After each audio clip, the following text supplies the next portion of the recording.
Singing.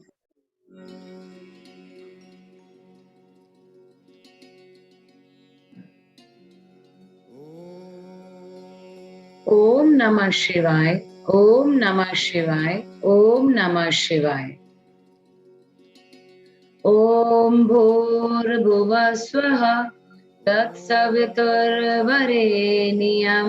भर्गो देवस्य धीमहि धियो यो नः प्रचोदयात्। ओम भूर्भुवः स्वः तत्सवितुर्वरेण्यं भर्गो देवस्य धीमहि धियो यो नः प्रचोदयात्। ॐ भूर्भुवः स्वः तत्सवितुर्वरेण्यं भर्गो देवस्य धीमहि धियो यो नः प्रचोदयात्। ओम नमः शिवाय। आज हम जो है आगे से जो है संगत जी शुरू करने जा रहे हैं। जिस प्रकार हमने जो है कल हिरण्यकश्यप और जो है प्रहलाद की कथा का जो है हमने समाप्ति की थी, तो उसके बाद जो हमने जाना था कि जब भगवान शिव जो है उनसे पसीने से जो है एक पुत्र उत्पन्न होता है, उस पुत्र का नाम था अंधक, जैसा कि हम सबको स्मरण होगा। तो जो अंधक का जो है उसके बाद क्या होता है, हम उसके बाद की कथा जानेंगे कि जब जो भगवान शिव ने जो है अंधक को अपना पुत्र जो है किसी और को दे दिया, तो उसके बाद जो है वो क्या होता है।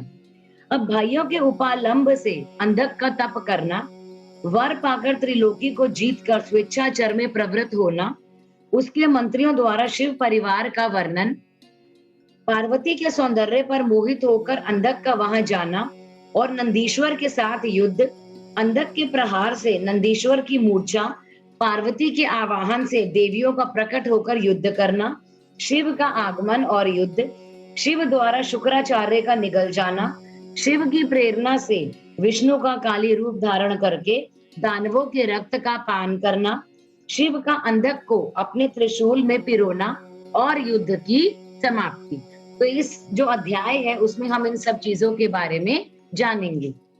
अब सनक कुमार जी कहते हैं, मुनिवर, एक समय हिरण्यकश्यप का पुत्र अंधक अपने भाइयों के साथ विहार में संलग्न था। उस समय उसके कामासक्त मदांध भाइयों ने उससे कहा, अरे अंधे, तुम्हें तो अब राज्य से क्या प्रयोजन है। हिरण्याक्ष तो मूर्ख था, जो उसने घोर तप के द्वारा शंकर जी को प्रसन्न करके भी तुम जैसे कुरूप, बेडोल, काली प्रिय और नेत्रहीन को प्राप्त कर लिया। तो ऐसे तुम राज्य के भागी तो हो नहीं सकते, क्योंकि भला तुम ही विचार करो कि कहीं दूसरे से उत्पन्न हुआ पुत्र भी राज्य पाता है। सच पूछो तो निश्चय ही इस राज्य के भोगी हम लोग हैं। तो बाकी जो भाई हैं वो उसको चिढ़ाते हैं और ये कहते हैं कि तुम जो हिरण्यकश्यप है, हिरण्याक्ष थे, वो तो मूर्ख है, तो उन्होंने तुम जैसे कुरूप को जो है उन्होंने उनके रूप में जो है प्राप्त किया है। और वे ये भी कहते हैं कि तुम नेत्रहीन हो, तुम तो कली प्रिय हो, तुम राज्य के भोगी नहीं हो सकते हो, तुम तो भगवान शिव के पुत्र हो और तुम इस राज्य के हो ही नहीं, तो तुम्हें ये राजगद्दी किस प्रकार से दे दी जाए। तो सनत कुमार जी कहते हैं, मुने, उन लोगों की यह बात सुनकर अंधक दीन हो गया। फिर उसने स्वयं ही बुद्धि पूर्वक विचार करा के तरह तरह से बातों से उन्हें शांत किया और रात के समय वह निर्जन वन में चला गया। वहां उसने हजारों वर्षों तक घोर तप करके अपने शरीर को सुखा डाला और अंत में उस शरीर को अग्नि में होम देना चाहा। तब ब्रह्मा जी ने उसे वैसा करने से रोक कर कहा, दानव, अब तू वर मांग ले। सारे संसार में जिस दुर्लभ वस्तु को प्राप्त करने की तेरी इच्छा हो, तू उसे मुझसे मांग ले।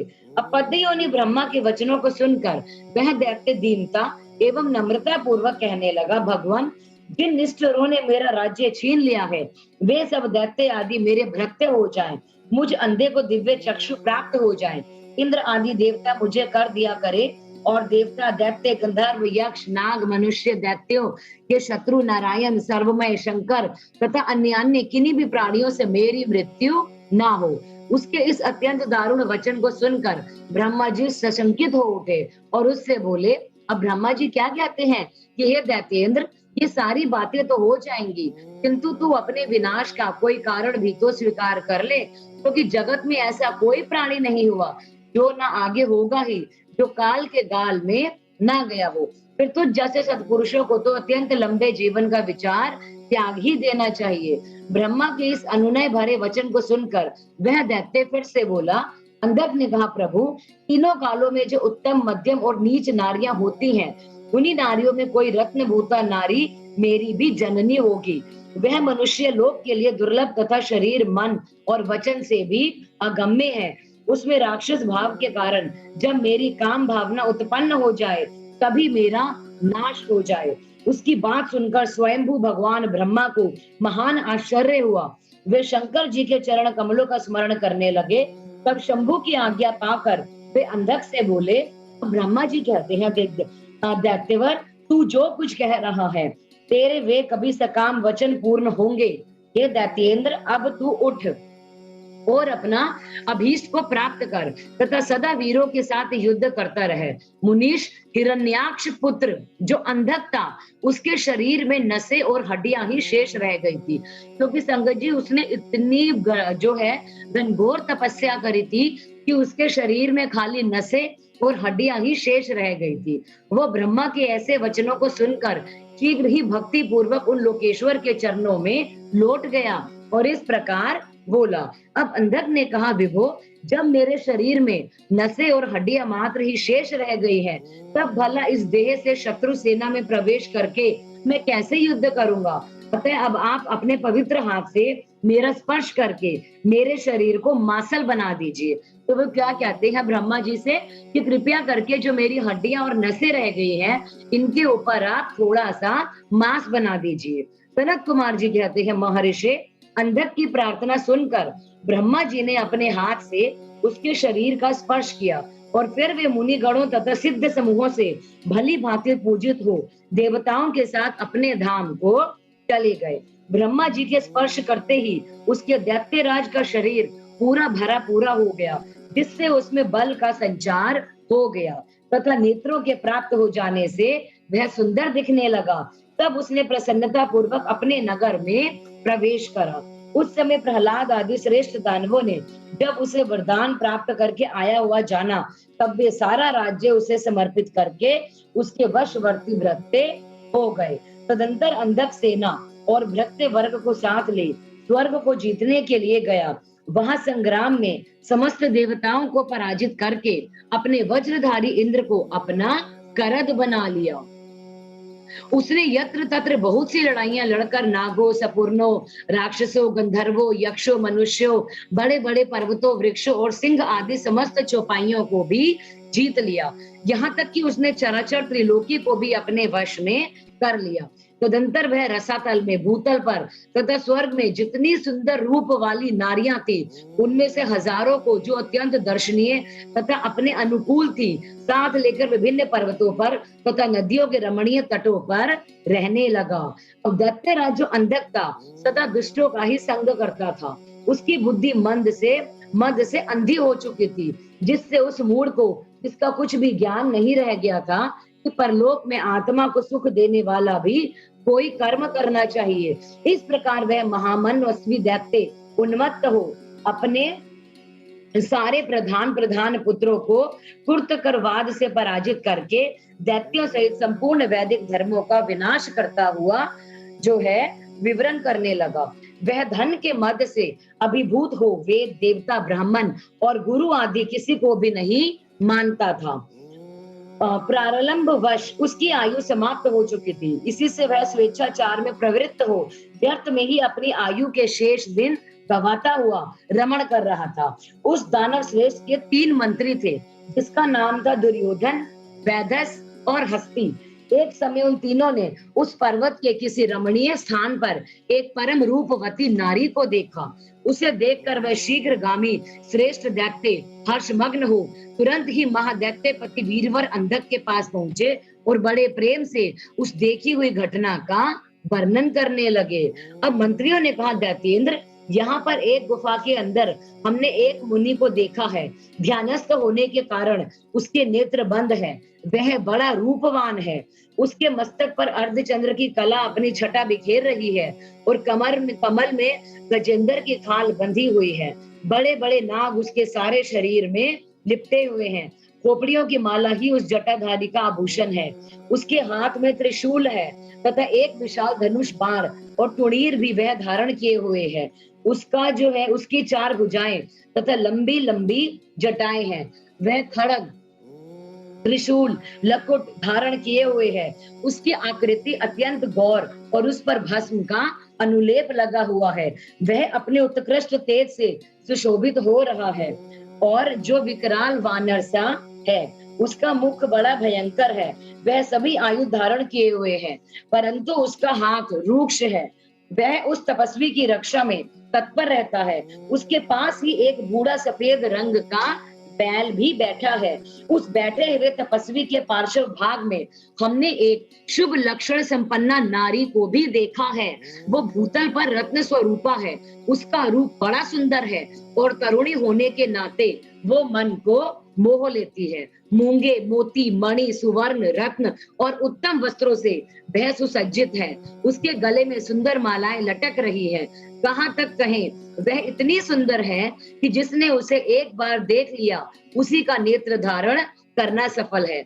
उसे फिर इस लोक में अन्य वस्तुओं को देखने से क्या प्रयोजन। वह दिव्य नारी पुण्य आत्मा मुनीश्वर महेश की मान्या एवं प्रियतमा भार्या है। दैत्येंद्र, आप तो उत्तमोत्तम रत्नों का उपभोग करने वाले हैं, अतः उसे यहाँ बुलवा कर देखिए। वह आपके भी देखने योग्य है। सनत कुमार जी कहते हैं, मुनि श्रेष्ठ, मंत्रियों के उन वचनों को सुनकर दैत्यराज अंधक कामातुर हो उठा। उसके सारे शरीर में कंपन छा गया। फिर तो उसने तुरंत ही दुर्योधन आदि को उस मुनि के पास भेजा। मंत्रियों ने वहां जाकर मुनीश्वर को प्रणाम करके उनसे अंधक सुर का संदेश कहा और बदले में शिवजी का उत्तर सुनकर वे लौटकर अंधक से बोले। मंत्री क्या कहते हैं अब संगत जी कि हे राजन, आप तो संपूर्ण दैत्यों के स्वामी हैं, फिर भी उस महान पराक्रमी वीरवर तपस्वी मुनि ने अपनी बुद्धि से त्रिलोकी के तृण के समान समझकर हंसते हुए आपके लिए ऐसी बातें कही हैं। उस निशाचर का शौर्य और धैर्य अस्थिर है। वह दानव कृपण, सत्वहीन, क्रूर, कृतघ्न और सदा ही पाप कर्म करने वाला है। क्या उसे सूर्य पुत्र यम का भय नहीं है? कहा तो मैं, मेरे दारुण शस्त्र और मृत्यु को भी संत्रस्त कर देने वाला युद्ध, और कहा वह वानर का सा मुख वाला डरपोक निशाचर जिसके सारे अंग बुढ़ापे से जर्जर हो गए हैं। कहा मेरा यह स्वरूप और कहा तेरी मंद भाग्यता। तेरी सेना भी तो नहीं के बराबर है, फिर भी यदि तुझ में कुछ सामर्थ्य हो तो युद्ध के लिए तैयार हो जा और आकर कुछ अपनी करतूत दिखा। मेरे पास तुझ जैसे पापियों का विनाश करने वाला वज्र सरीखा भयंकर शस्त्र है और तेरा शरीर तो कमल के समान कोमल है।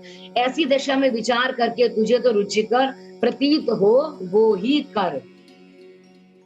अब सनत कुमार जी कहते हैं, मुनिवर, मंत्रियों की बात सुनकर माता पार्वती पर मोहित हुए और वह कामांध राक्षस विशाल सेना लेकर चल दिया और वहां पहुंचकर नंदीश्वर से युद्ध करने लगा। वो बड़ा भयानक युद्ध हुआ। उस समय युद्ध स्थल में चर्बी, मंजा, मांस और रक्त की कीच मच गई। बहुत सिर काटे गए, धड़ नाच रहे थे। कच्चा मांस खाने वाले जानवर चारों तरफ फैल गए थे, जिससे वह बड़ा भयंकर लग रहा था। थोड़ी ही देर में दैत्य भाग खड़े हुए। तब पिनाकधारी भगवान शंकर दक्ष कन्या सती को भली भांति धीरज बंधाते हुए बोले, प्रिय, मैंने जो पहले अत्यंत भयंकर महान पाशुपत व्रत का अनुष्ठान किया था, उसमें दिन रात तुम्हारे प्रसंगवश जो हमारी सेना का विनाश हुआ है, यह विघ्न सा आ पड़ा है। देवी, मरण धर्मा प्राणियों का जो अमरों पर आक्रमण हुआ है, यह मानव पुण्य का विनाश करने वाला कोई ग्रह प्रकट हो गया है। अतः अब मैं तुम्हें किसी निर्जन वन में जाकर उस परम अद्भुत दिव्य व्रत की दीक्षा लूंगा और उस कठिन व्रत का अनुष्ठान करूंगा। सुंदरी, तुम्हारा शोक और भय दूर हो जाना चाहिए। सनत कुमार जी कहते हैं, मुने, इतना कहकर उग्र प्रभावशाली महात्मा शंकर धीर से अपना सिंगा बजाकर एक अत्यंत भयंकर पावन वन में चले गए वहां वे 1000 वर्षों के लिए पाशुपत व्रत के अनुष्ठान में तत्पर हो गए। इस व्रत का निभाना देवों और असुरों की शक्ति के बाहर है। इधर शील गुण से संपन्न पतिव्रता देवी पार्वती मंदराचल पर ही रहकर शिवजी के आगमन की प्रतीक्षा करती रहती थी। यद्यपि पुत्र स्थानीय वीरकरण उनकी सुरक्षा में तत्पर है, तथापि उस गुहा के भीतर अकेली है रहने के कारण वो सदा भयभीत रहती थी, अब जिससे उन्हें बड़ा दुख होता था। इसी बीच वरदान के प्रभाव से उन्मत्त हुआ वह दैत्य अंधक, जिसका धैर्य कामदेव के बाणों से छिन्न भिन्न हो गया था, अपने मुख्य मुख्य योद्धाओं को साथ लेकर दोबारा से उस गुफा पर पड़ गया। वहां सैनिकों सहित उसने वीरक गण के साथ अत्यंत अशुद्ध युद्ध करा। उस समय सभी वीरों ने अन्न, जल और नींद का परित्याग कर दिया था। इस प्रकार वह युद्ध लगातार 505 दिन रात तक चलता रहा। अंत में दैत्यों की भुजाओं से छूटे हुए आयुधों के प्रहार से नंदीश्वर का शरीर घायल हो गया, जिससे वे गुहा द्वार पर ही गिर गए और मूर्छित हो गए। उनसे गिरने से गुहा का सारा दरवाजा ही ढक गया, जिससे उसका खोला जाना असंभव था। फिर दैत्यों को ने 2 ही घड़ी में सारे वीरक गण को अपने अस्त्र समूह में आच्छादित कर दिया। तब पार्वती ने भगवान विष्णु और ब्रह्मा जी को याद किया। स्मरण करते ही ब्रह्मी, नारायणी, ऐत्री, वैष्णाश्वरी, याम्या, नैऋति, वारुणी, वायवी, कौबेरी, यक्षेश्वरी, गरुड़ी और देवियों के रूप में समस्त देवता, यक्ष, सिद्ध, गुहाक आदि शस्त्रास्त्रों से सुसज्जित होकर अपने अपने वाहनों पर सवार होकर पार्वती के पास जो है आ गए और राक्षसों के साथ आकर वो भिड़ गए। कुछ समय के बाद भगवान शिव भी आ गए। फिर तो घोर युद्ध हुआ। तदंतर शुक्राचार्य को संजीवनी विद्या के द्वारा दैत्यों को जीवित करते देखकर भूतनाथ शिवजी को उनको निगल गए। इससे दैत्य ढीले पड़ गए। अब व्यास जी कहते हैं कि अंधक महान पराक्रमी वीर और त्रिपुरहरना शिव के समान बुद्धिमान है। सैकड़ों वरदान मिलने के कारण वह जो है उन्मद के वशीभूत हो रहा था। यद्यपि बहुसंख्यक शस्त्रास्त्रों की चोट से उसका शरीर जर्जर हो रहा था, फिर भी शिवजी पर विजय पाने के लिए उन्होंने दूसरी माया रची थी। जब प्रलयकालीन अग्नि के समान शरीर धारण करने वाले भूतनाथ त्रिपुरारी शंकर ने अपने त्रिशूल से उसे बुरी तरह छेद डाला, तब भूतल पर गिरे हुए उसके रक्त कणों से यूथ अंधक प्रकट हो जाएंगे। उनसे सारी रणभूमि व्याप्त हो जाएगी। वे विकृत मुख वाले भयंकर राक्षस अंधक के सुदृश्य ही थे और पराक्रमी थे। इस प्रकार जब पशुपति द्वारा मारे जाने सैनिकों के घावों से निकलने जाने के अत्यंत गरम रक्त बिंदुओं से दूसरे सैनिक उत्पन्न होने लगे, तब बहुत सी भुजा रूपी लताओं द्वारा आक्रांत होने के कारण कुपित हुए बुद्धिमान भगवान विष्णु ने प्रमथनाथ शिव को बुलाकर योग बाल से एक अजय स्त्री का रूप धारण कर लिया, जिसका मुख विकृत था, रूप उग्र था, विकराल और कंकाल मात्र था। वह स्त्री रूप शंभु के कान से निकला था। जब उन देवी ने रणभूमि में उपस्थित होकर अपने युगल चरणों से पृथ्वी को अलंकृत करा, उसके बाद भगवान ने उनकी बुद्धि को प्रेरित करा और जो है फिर तो स्तुति करने लगे।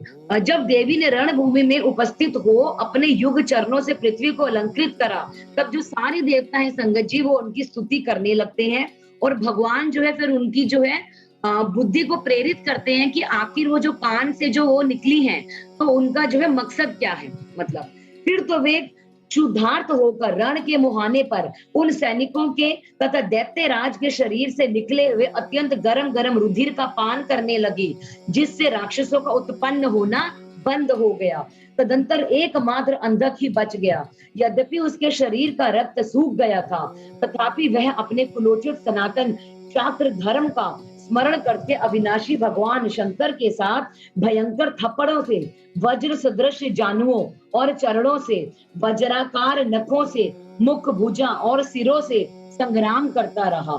तब प्रमथनाथ शिव ने रणभूमि में उसका हृदय विदीर्ण करके उसे शांत कर दिया। फिर त्रिशूल भोंक कर उसे रथाड़ों के समान ऊपर को उठा लिया। उसका जर्जर शरीर नीचे को लटक रहा था। सूर्य की किरणों ने उसे सुखा दिया। पवन के झोंके से युक्त मेघों ने मूसलाधार जल बरसाकर उसे गीला कर दिया। हिमखंड के समान शीतल चंद्रमा की किरणों ने उसे विशीर्ण कर दिया। फिर भी उस दैत्य राज ने अपने प्राणों का परित्याग नहीं करा। उसने विशेष रूप से शिव जी को स्तवन करा।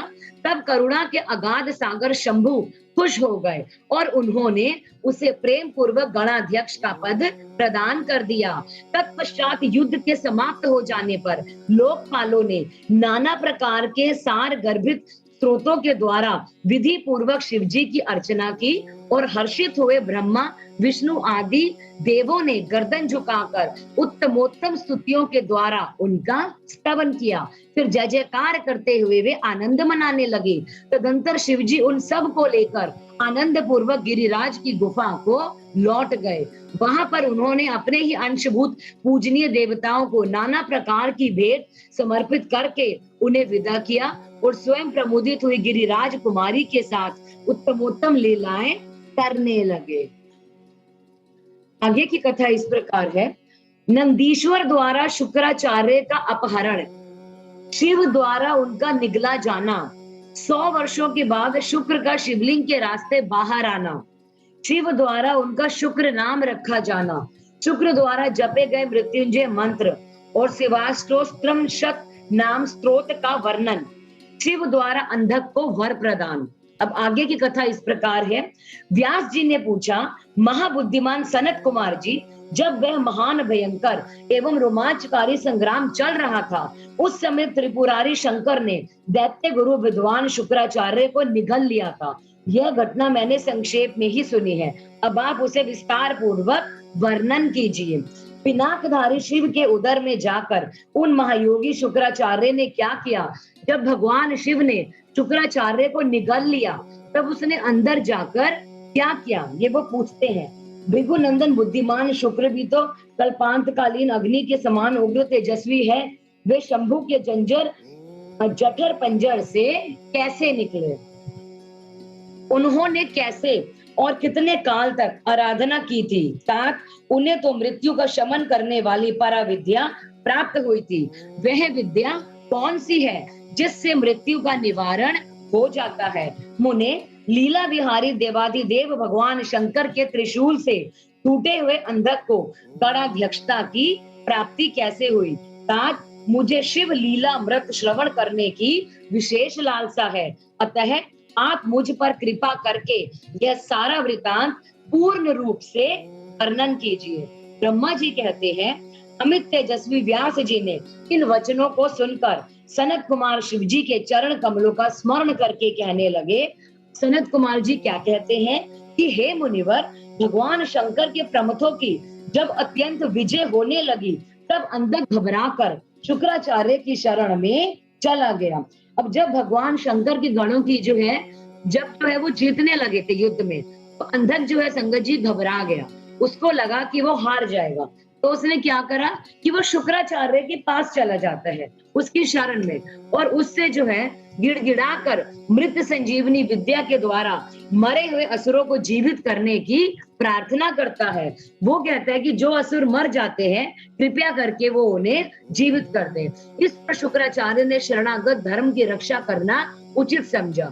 फिर तो वे युद्ध स्थल में गए और आदर पूर्वक विद्या के स्वामी शंकर को याद करके एक एक दैत्य पर मृत संजीवनी विद्या का प्रयोग करने लगे। उस विद्या का प्रयोग होते ही सारे दैत्य दानव वीर एक साथ ही हथियार लिए हुए इस प्रकार उठ खड़े हुए मानो सब अभी सोकर उठे हो। जैसे पूर्णतः अभ्यस्त किया हुआ वेद समर भूमि में बादल और श्रद्धा पूर्वक ब्राह्मणों को दिया हुआ धन आपत्ति के समय तुरंत प्रकट हो जाता है, उसी प्रकार वे उठ खड़े हुए। शुक्राचार्य ने संजीवनी प्रयोग से जब बड़े बड़े दानवों को जीवित होकर प्रमथों को बुरी तरह मारने लगे, तब प्रमथों ने जाकर प्रमथेश्वर शिव को यह समाचार सुनाया। तब शिवजी ने कहा, नंदिन, तुम अभी तुरंत ही जाओ और दैत्यों के बीच से द्विज श्रेष्ठ शुक्राचार्य को उसी प्रकार उठा लाओ जैसे बाज लवा को उठाकर ले आता है। सनत कुमार जी कहते हैं, महर्षि, वृषभ ध्वज के यो कहने पर नंदी सांड के समान बड़े जोर से गरजे और तुरंत ही सेना को लांग कर उस स्थान पर जा पहुंचे जहां पर भृगु वंश के दीपक शुक्राचार्य विराजमान थे। वहां समस्त दैत्य हाथों में पाश, खड़ग, वृक्ष, पत्थर और पर्वत खंड लिए हुए उनकी रक्षा कर रहे थे। अब यह देखकर बलशाली नंदी ने उन दैत्यों को विशुद्ध करके शुक्राचार्य का उसी प्रकार अपहरण कर लिया जैसे शरभ हाथी को उठा ले जाता है। महाबली नंदी के द्वारा पकड़े जाने पर शुक्राचार्य के वस्त्र खिसक गए, उनके आभूषण गिरने लगे और केश खुल गए। तब देव शत्रु दानव उन्हें छुड़ाने के लिए सिंहनाद करते हुए नंदी के पीछे दौड़े और जैसे मेघ जल की वर्षा करते हैं उसी तरह नंदीश्वर के ऊपर वज्र, त्रिशूल, तलवार, फरसा, बरेठी और गोफन आदि अस्त्रों की उग्र वृष्टि करने लगे। तब उस देवासुर संग्राम के विकराल रूप धारण करने पर गणाधिराज नंदी ने अपने मुख की आग से सैकड़ों शास्त्रों को भस्म कर दिया और भृगुनंदन को दबोचकर शत्रु दल को व्यथित करते हुए वे शिवजी के समीप आ पहुंचे और शीघ्र ही उन्हें निवेदित करते हुए बोले, भगवान ये शुक्राचार्य उपस्थित हैं। तब भूतनाथ देवादिदेव शंकर ने पवित्र पुरुषों के द्वारा प्रदान किए हुए उपसंहार की भांति शुक्राचार्य को पकड़ लिया और बिना कुछ कहे हुए उन्हें फल की तरह मुख में डाल दिया। अब उस समय समस्त असुर उच्च स्वर से हाहाकार करने लगे। अब व्यास जी जब गिरिजेश्वर ने शुक्राचार्य को निगल लिया तब दैत्यों की विजय की आशा जाती रही। उस समय उनकी दशा सूंड रहित गजराज, सींगहीन सांड, मस्तक विहीन देह, ध्यन रहित ब्राह्मण, उद्यमहीन प्राणी, भाग्यहीन के उद्यम, पति रहित स्त्री, फल वर्जित बाण, पुण्यहीनों की आयु और व्रत रहित वैद्य अध्ययन एकमात्र वैभव शक्ति के बिना निष्फल हुए कर्म समूह, शूरताहीन क्षत्रिय और सत्य के बिना धर्म समुदाय की भांति शोचनीय हो गई।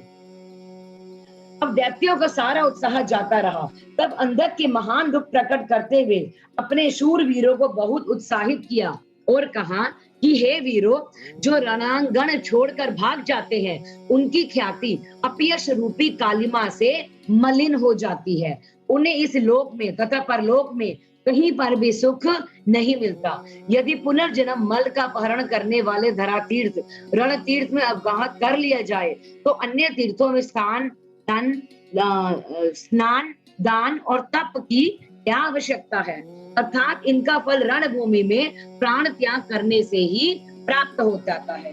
अब दैत्यराज के इस वचन को सुनकर संगत जी पूर्ण रूप से धारण करके वे दैत्य और दानव रणभेरी बजाकर रणभूमि में प्रमथ गणों पर टूट पड़े और उन्हें मंथने लगे तथा ब्राह्मण खड़ग, वज्र, सरीखे, कठोर पत्थर, भुशुंडी, बिंदी, पाल, शक्ति, भाले, फरसे, खट्टवांग, पट्टे, त्रिशूल, लुकुट और मुसलों के द्वारा परस्पर प्रहर करते हुए भयंकर जो है मारकाट मचाने लगे।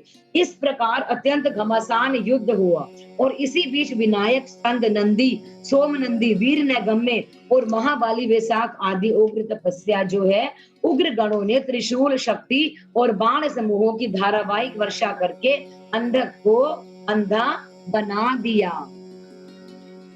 अब फिर तो प्रमुखों तथा असुरों की सेनाओं में महान कोलाहल मच गया। उस घोर शब्द को सुनकर शंभु के हृदय में स्थित शुक्राचार्य आश्रय रहित वायु की भांति निकलने का मार्ग ढूंढता रहा। जब उसको भगवान शंकर ने निकल लिया तो उस समय उन्हें रुद्र के उदर में पाताल सहित सातों लोक, ब्रह्मा, नारायण, इंद्र, आदित्य और अप्सराओं के विचित्र भुवन तथा वह प्रमथासुर संग्राम भी दिख पड़ा। इस प्रकार वे 100 वर्षों तक शिवजी की कुक्षी में चारों ओर भ्रमण करते रहे, परंतु उन्हें उसी प्रकार कोई छिद्र नहीं दिख पड़ा जैसे दुष्ट की दृष्टि सदाचारी के छिद्र को नहीं देख पाती। अब रघुनंदन ने शिव योग के जो है प्रभु उस मंत्र के प्रभाव से जो शंभु के जंठर पंजर से शुक्र रूप में लिंग मार्ग से बाहर निकले, तब उन्होंने शिवजी को प्रणाम किया और गौरी ने उन्हें पुत्र रूप में स्वीकार कर लिया और विघ्न रहित बना दिया। तदंतर करुणा सागर महेश्वर भृगुनंदन शुक्राचार्य को वीर्य के रास्ते निकला हुआ देखकर मुस्कुराते हुए बोले। महेश्वर ने कहा, भृगुनंदन, क्योंकि तुम मेरे लिंग मार्ग से शुक्र की तरह निकले हो, इसलिए अब तुम शुक्र कहलाओगे। जाओ, अब तुम मेरे पुत्र हो जाओ। अब सनत कुमार जी कहते हैं, मुनीश्वर, देवेश्वर शंकर के ऐसा कहने पर सूर्य के सुदृश्य कांतिमान शुक्र ने पुनः शिवजी को प्रणाम किया और वे हाथ जोड़कर स्तुति करने लगे। शुक्र ने कहा, भगवान, आपके पैर, सिर, नेत्र, हाथ और भुजाएं अनंत हैं। आपकी मूर्तियों को भी तो गणना नहीं की जा सकती। ऐसी दशा में आप सतुत्य की सिर झुकाकर इस प्रकार स्तुति करूं। आपकी 8 मूर्तियां बताई गई हैं और आप अनंत मूर्ति भी हैं। आप संपूर्ण सुरों और असुरों की कामना पूरे करने वाले हैं तथा अनिष्ट दृष्टि से देखने पर आप संहार भी कर डालते हैं। ऐसे स्तवन के योग्य आपकी मैं किस प्रकार स्तुति करूं? अब सनत कुमार जी कहते हैं, हे मुने, इस प्रकार शुक्र ने शिवजी की स्तुति करके उन्हें नमस्कार किया और उनकी आज्ञा से वे पुनः दानवों की सेना में प्रविष्ट हुए। ठीक उसी तरह जैसे चंद्रमा मेघों की घटा में प्रवेश करते हैं। व्यास जी, इस प्रकार रणभूमि में शंकर ने जिस तरह शुक्र को निगल लिया था, वह वृतांत तो मैं तुम्हें सुना दिया है। अब शुभ शंभु के उदर में शुक्र ने जिस मंत्र का जप किया था, उसका वर्णन सुनो।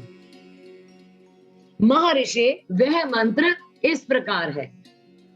ओम नमस्ते देवेशाय सुरासुर नमस्त कृताय भूत भव्य महादेवाय हरित पिंगलोचनाय बलाय बुद्धि रूपेण व्याघ्र वसन्नच्छादाय राणेयाय त्रैलोक्य प्रभव्य ईश्वराय हराय हरिनेत्राय युगांत करणायानलाय गणेशाय लोकपालाय महाभुजाय महाहस्ताय शूलिने महाद्रंदिष्टणे काल्याय महाश्वराय अव्ययाय कालरूपीणे नीलिग्रीवाय महोदराय गणाध्यक्षाय सर्वात्मने सर्वभावनाय सर्वगाय मृत्युहंत्रे परियात्र सुरवताय ब्रह्मचरिणे वेदांत गाय तपोदंत गाय पशुपत्ये व्यंग्याय शूलपाणिये वृषकेतवे हरिये जटिने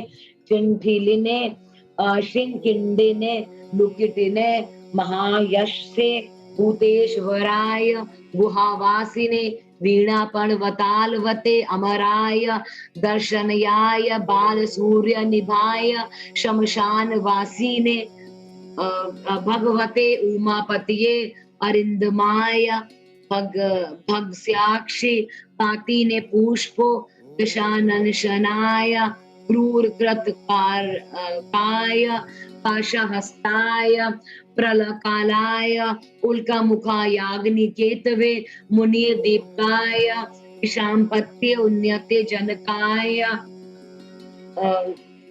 चतुर्थकाय लोक सप्तमाय वामदेवाय वागदाक्षिणाय वामतो भिक्षवे भिक्षुरूपिणे जटिने स्वयं जटिलाय शक्रहस्त प्रतिस्तंभकाय वसुना स्तंभकस्ते वसुना स्तंभकाय पृथ्वी क्रतुकराय कालयाय मेधावी ने मधुकराय जलाय वनस्त पतयाय वाजसनेति समाश्रम पूजिताय जगद्धात्रे जगततंत्र में पुरुषाय शास्त्रवताय ध्रुव धर्माध्यक्षाय त्रिव्रत में भूत भावनाय त्रिनेत्र बहु रूपाय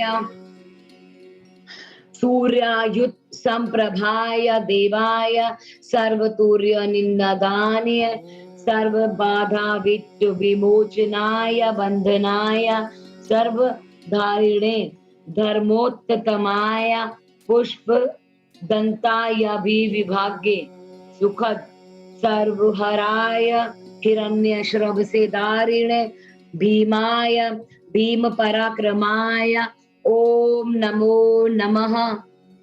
इस श्रेष्ठ मंत्र का जप करके शुक्र शंभु के जठर पंजर से लिंग के रास्ते उत्कृष्ट वीर्य की तरह निकले थे। उस समय गौरी ने उनके पुत्र रूप से अपनाया और जगदीश्वर शिव ने उन्हें अजर अमर बना दिया।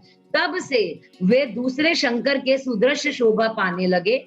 3000 वर्ष व्यतीत होने के पश्चात वे ही वेद निधि मुनिवर शुक्र पुनः इस भूतल पर महेश्वर से पैदा हुए हैं। उस अंधक को देखा, उसका शरीर सूख गया था और वह त्रिशूल पर लटका हुआ था और परमेश्वर के शिव का ध्यान कर रहा था। फिर शिव जी के 108 नामों का इस प्रकार स्मरण कर रहा था। महादेव, देवों में महान, विरूपाक्ष, विकराल नेत्रों वाले, चंद्रार्ध कृत शेखर, मस्तक पर अर्ध चांद धारण करने वाले, अमृत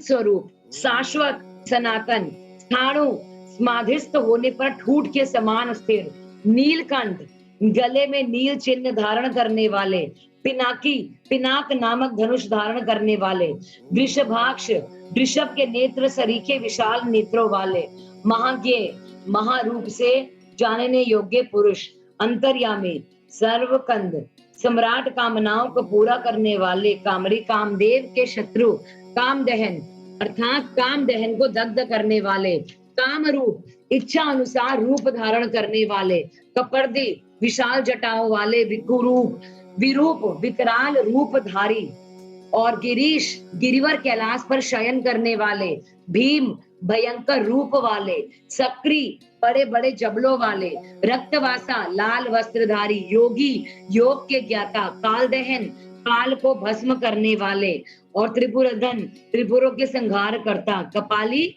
कपाल धारण करने वाले, गूढ़ व्रत, जिनका व्रत प्रकट करना नहीं होता, गूढ़ गुप्त मंत्र, गोपनीय मंत्रों वाले, गंभीर स्वभाव वाले, भाव गोचर, भक्तों की भावना के अनुसार प्रकट होने वाले,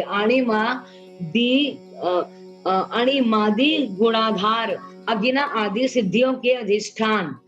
अब है त्रिलोकेश्वर्य दायक, त्रिलोकी का ऐश्वर्य प्रदान करने वाले, वीर, बलशाली, वीरहंता, शत्रु वीरों को मारने वाले, घोर, दुष्टों के लिए भयंकर, विरूप, विकट रूप धारण करने वाले, मासल, मोटे ताजे शरीफे वाले, पुर, निपुण, महामासाद, श्रेष्ठ फल का गूदा देखने वाले, उन्मत्त भैरव तले भैरव, काल भैरव स्वरूप महेश्वर, देवेश्वर में भी जो है श्रेष्ठ, त्रिलोकीय द्रावण, त्रिलोकी का विनाश करने वाले, लुब्ध, स्वजनों के लोभी,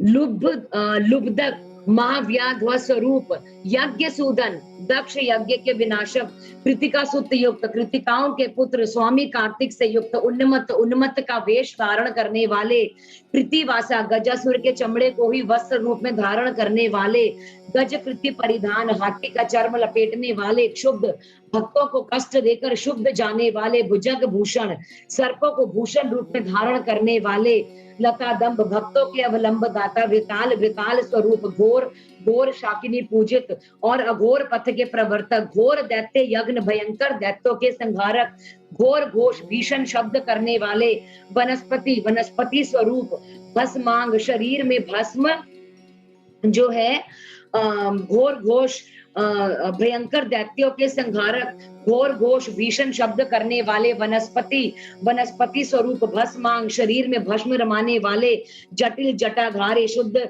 परम पावन, बेरूढ़ शक्त सेवित, सैकड़ों बेरूढ़ नामक पक्षियों द्वारा सेवित, भूतेश्वर, भूतों के अधिपति, भूतनाथ, भूत गणों के स्वामी, पंचभूताश्रित, पंचभूतों को आश्रय देने वाले, खग, गगन विहारी, क्रोधित, क्रोध युक्त, निष्ठुर, भूतों पर कठोर व्यवहार करने वाले, चंड प्रचंड पराक्रमी, चंडीश, चंडी के प्राणनाथ, चंडिका प्रिय, चंडिका के प्रियतम, चंड तुंड, अत्यंत कुटिम मुख वाले, गुरु समान, गुरु सट स्वरूप, निस्त्रिंश, खड़ग स्वरूप, शिव भोजन, शव का भोग लगाने वाले, लैलिहान, क्रुद्ध होने पर जीभ लपाने वाले, महारौद्र, अत्यंत भयंकर, मृत्यु स्वरूप, मृत्युर गोचर, मृत्यु की पहुंचने से परे, और मृत्यु के भी काल, महासेन, विशाल सेना वाले, कार्तिकेय स्वरूप, शमशान नारायण वासी, शमशान एवं अरण्य में विचरने वाले, राग प्रेम स्वरूप और विराग, आसक्ति रहित, रागाद प्रेम में मस्त रहने वाले, वीत राग वैरागी, शतार्ची, तेज की असंख्य चिंगारियों से युक्त, सत्व गुण रूप, रजो गुण रूप, तमो गुण रूप, धर्म स्वरूप और अधर्म रूप, वासवानुज, इंद्र के छोटे भाई, उपेंद्र जो है स्वरूप, सत्य रूप, सत्य से भी परे, सद्रूप, उत्तम रूप वाले, असद्रूप, भीभत्स रूपधारी, अहेतुक, हेतु रहित, अर्धनारीश्वर, आधा पुरुष और आधा स्त्री का रूप धारण करने वाले, भानु, सूर्य स्वरूप, भानु कोटि शत स्वरूप, कोटि शत सूर्यों के समान प्रभाशाली, यज्ञ स्वरूप, यज्ञपति, यज्ञेश्वर, रुद्र, संहार करता, ईशान, ईश्वर, वरद, वरदाता,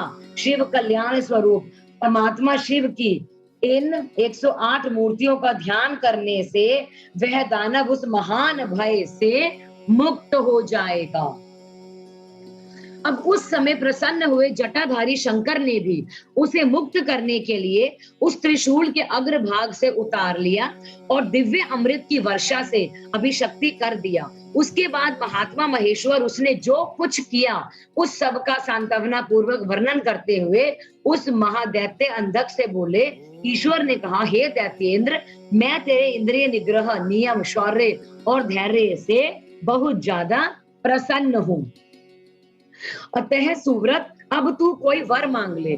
दैत्यों के राजाधिराज, तूने निरंतर मेरी आराधना की है, इससे तेरा सारा कलमश धुल जाएगा और अब तू वर पाने के योग्य हो गई है। इसलिए मैं तुझे वर देने के लिए आया हूँ, क्योंकि 3000 वर्षों तक बिना खाए पिए प्राण धारण करके रहने से तूने जो पुण्य कमाया है उसके फल स्वरूप तुझे सुख की प्राप्ति होनी चाहिए।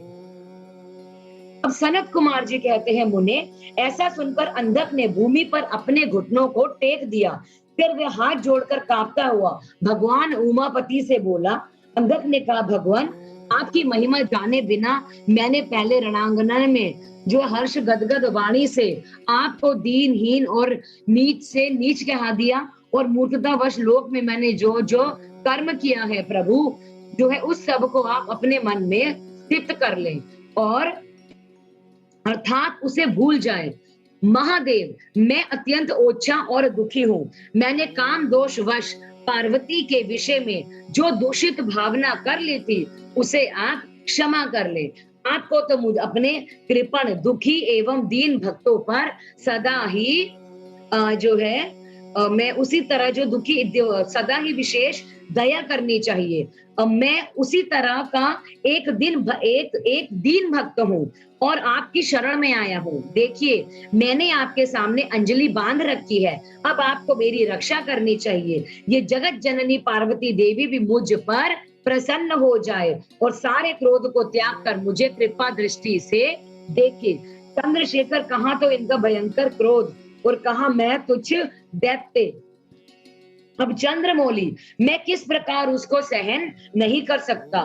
शंभो, कहाँ तो परम उदार आप और कहाँ बुढ़ापा, मृत्यु तथा काम क्रोध आदि दोषों के वशीभूत हूँ मैं, अर्थात मेरी आपके साथ क्या तुलना। हे महेश्वर, आपको यह युद्ध कला निपुण जो है और आपके युद्ध कला निपुण महाबली वीर पुत्र मेरी कृपणता पर विचार करके अब क्रोध के वशीभूत मत हो।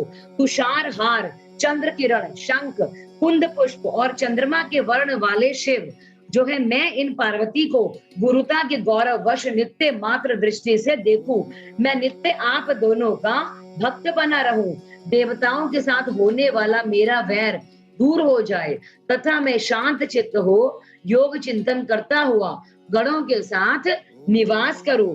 महेशान, आपकी कृपा से में उत्पन्न हुए इस विरोधी दानव भान का पुनः कभी स्मरण ना करो, इसी उत्तम वर को मुझे प्रदान कीजिए।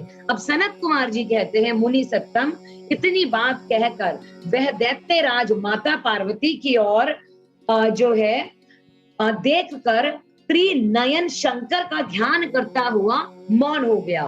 तब रुद्र ने उसकी ओर कृपा दृष्टि से देखा। उसकी दृष्टि पड़ते ही उसने अपने पूर्व वृत्तांत तथा अद्भुत जन्म का स्मरण हो गया, और इस घटना का स्मरण होते ही उसका मनोरथ पूर्ण हो गया। फिर तो माता पिता उमा महेश्वर को प्रणाम करके वह कृतकृत्य हो गया, उसका माथा सूंघ कर प्यार किया। इस प्रकार अंधक ने प्रसन्न हुए चंद्रशेखर से अपना सारा मनोरथ प्राप्त कर लिया। मुने, महादेव जी की कृपा से अंधक को जिस प्रकार परम सुखद गणाध्यक्ष प्राप्त हुआ था, जो है मैंने उसे सुना दिया है, और मृत्युंजय मंत्र का भी वर्णन कर दिया है। यह मंत्र मृत्यु का विनाशक है और संपूर्ण कामनाओं का फल प्रदान करने वाला है, अतः इसे प्रयत्न पूर्वक जपना चाहिए। इस प्रकार से संगत जी, जो आज की कथा है हम यहीं पर समाप्त करते हैं। तो आगे की जो कथा है हम कल करेंगे। तो जिस प्रकार से इसमें जो है हमने अंधक की कथा के बारे में जाना है, तो कल जो है हम देखेंगे कि शुक्राचार्य जो है अब वो किस प्रकार से घोर तपस्या करेंगे, और वो है शिव जी को जो है चित्त रत्न अर्पण करेंगे, और अष्ट मूर्तियों तक स्त्रोत के द्वारा उनका स्तवन करेंगे, और किस प्रकार जब शिव जी जो है उनकी प्रार्थना से प्रसन्न हो जाएंगे, और उन्हें प्रसन्न होने के बाद भगवान शिव खुद उन्हें मृत संजीवनी विद्या तथा बहुत सारे अन्य जो है वर जो है वो शुक्राचार्य को प्रदान कर देते हैं। तो ये कथा जो है हम कल करेंगे, क्योंकि कथा थोड़ी सी लंबी है, तो इसलिए हम कल करेंगे कि वो कंटिन्यूएशन में ही हमारी पूरी 1 आवर तक वो जो है कथा हमारी पूरी चलती रहे। तो आज के लिए मैं आप सबसे आज्ञा चाहूंगी। सबसे पहले तो भगवान का बहुत बहुत शुक्राना, जिन्होंने हमें सौभाग्य दिया इसे पढ़ने का, और यदि उच्चारण के वक्त कोई भी त्रुटि हुई हो तो उसके लिए मैं आप सब से और भगवान से क्षमा प्रार्थी हूँ। अपने अपने स्थान पर बैठ जाएंगे और 3 बार ओम की चैंटिंग करेंगे।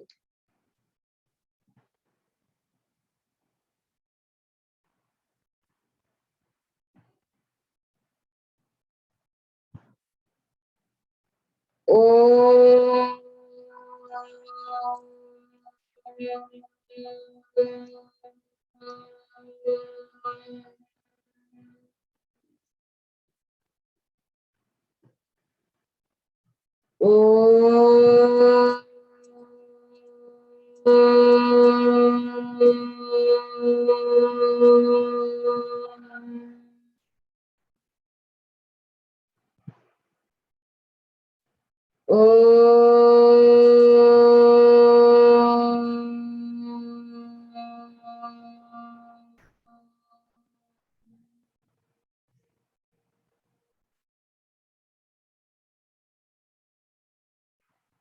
ओम नमः शिवाय, ओम नमः शिवाय, ओम नमः शिवाय। आज्ञा चाहूंगी।